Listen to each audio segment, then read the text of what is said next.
I'm Ayla. I'm Mickey. And I'm Aaron, aka Be Lucky. You're watching MD90. That's right. And we the unapologetic Nomadic. I'm Ayla. I'm Mickey. And I'm Aaron, aka Be Lucky. You're watching MD90. That's right. And we the unapologetic Nomadic. Well, the conversation seems to be dominating 2026. So former President Edgar Lungu put up this statement to say, in 2026, we shall surely constitute a Truth and Reconciliation Commission to bring national healing and societal justice. We cannot abandon our one Zambia, one nation in this fashion. Let's continue to pray for our only motherland. So he's simply saying in 2026, when the UKA Alliance comes into government, they are going to constitute that commission to look at national unity or reconciliation. Obviously, people left colorful comments on that statement. But in other news, as you may be aware, Joseph Malanji is having a number of court cases. So the one that seems to be dominating the nation's conversation recently is the one to deal with the two choppers that he had bought allegedly. And then more information has just come out based off Mukelewa's update from the courts. So Kalemba says, Lungu gave Joseph Malanji a presidential jet for Turkey trip. The former President Edgar Chagwa Lungu released the presidential jet to his Foreign Affairs Minister Joe Malanji after sanctioning his errands trip to Morocco and Turkey in 2020 to 2021. So that's according to Mukelewa. And then obviously Malanji is in court for that presidential, that jet that you see up there allegedly, and there's another one. So they are positioned in different places, but this is a case that is still in court, still developing. And then Munia Zulu had issued a view because it's been trending the past couple of days. So Lumezi, Member of Parliament, had this to say. So he says, I hope the UPND media houses will also cover the cross-examination in the Malanji case. They like to create hype when witnesses are making submissions and then go mute. So he simply says the same attention that Joseph Malanji case is being given should be maintained throughout the case when people start getting cross-examined. And then last I checked, the court or the judicial system should have approved for certain cases that of public interest to be held on camera, meaning cameras can be allowed. And then what you've seen in many nations, I think in Africa, the one that dominates that should be South Africa and Kenya, where you see if a case is of public interest, there are cameras that are allowed in it so that the public is updated of what's going on. They get the full context and like getting people's opinions. So that's what Munia Zulu is saying. Yeah. I mean, let's keep the same energy, energy that is being given to the Malanji case should be maintained throughout the lifetime of the case. And then the state awards 10.2 million to 12 UPND members for forced imprisonment. So Emmanuel Mambat put up this article that was published by Taonga Tembo in a News Diggers newspaper. So they says 12.7 to the UPND cadres, says Emmanuel Mwamba there. So state awards 17 UPND members 600,000 each for forced imprisonment. The state has agreed to award 17 UPND members 600,000 kwacha each as damages for forced imprisonment through a consent judgment. The state will pay the plaintiffs 800,000 kwacha in legal fees. In June last year, 17 UPND members sued the state in the Osaka High Court demanding 12.550 million kwacha there. So, and then they've decided to settle on 10.2 there. So UPND has been given that money, or the people that were imprisoned on false allegations, according to that consent judgment there. So that's news from the court.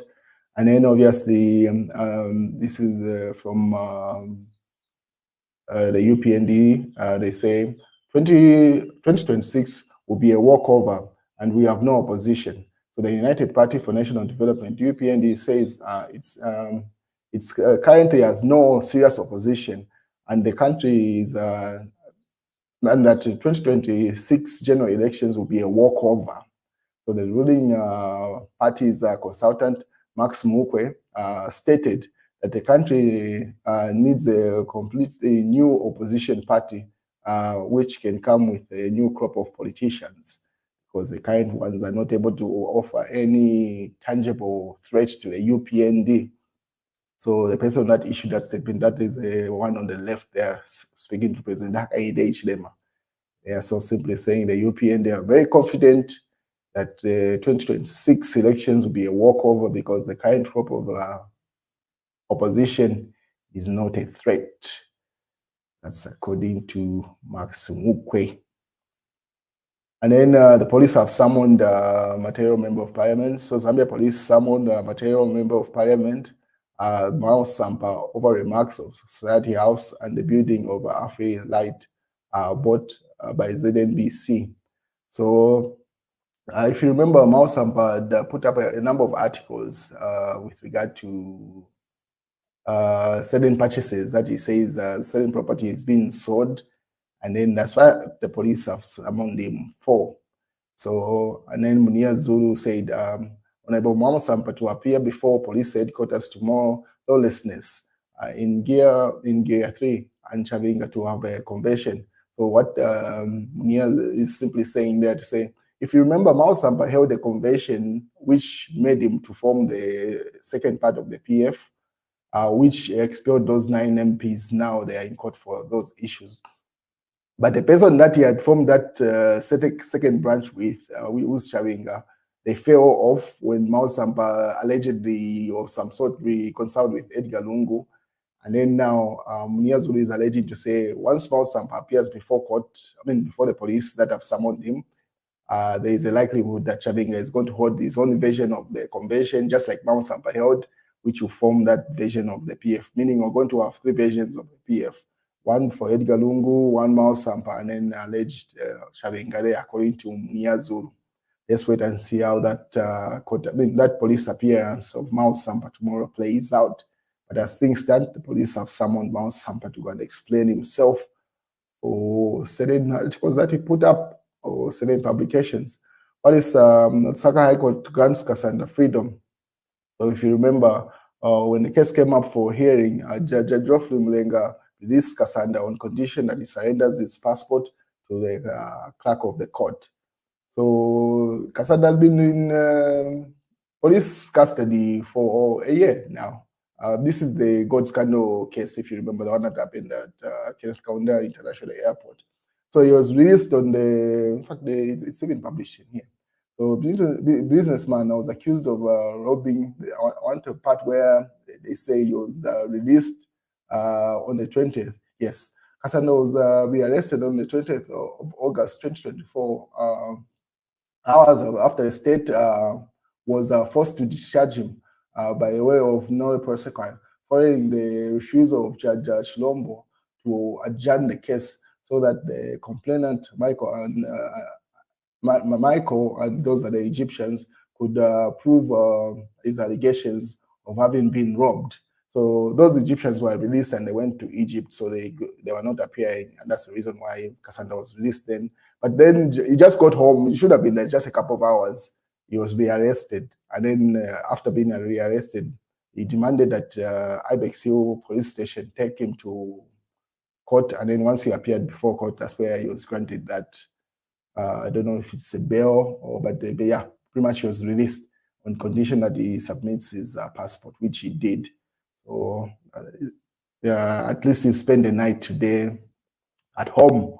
Let's see how that that case proceeds further on.